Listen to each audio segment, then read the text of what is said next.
The Blind Date. Love Unexpected. Written by Delaney Diamond. Narrated by Michael Pauley. Chapter 1.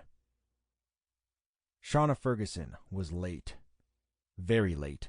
And she hated being late because she valued people's time the same way she wanted them to value hers. Bottom line, she'd have to bite the bullet and buy a new car, no matter how much she dreaded the car buying process. Her once dependable Corolla was no longer dependable, now that it was on its last leg. She hurried to the front door of her favorite French restaurant, the heels of her Manola Blahniks hitting the pavement hard with each stride. She pulled her camel-colored wrap sweater tighter over her sleeveless dress to protect her against the chill in the air.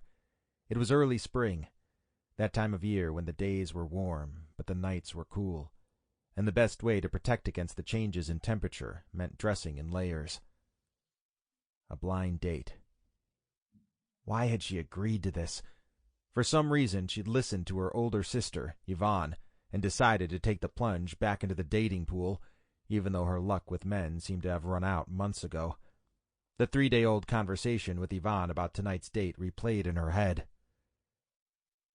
Yvonne Wallace looked at Shawna from across the table in the kitchen. They were having breakfast, and as usual, little Miss Homemaker, as Shawna liked to teasingly call her sister, had set out a feast of homemade raisin bread, butter and homemade jam, scrambled eggs, and fruit cups.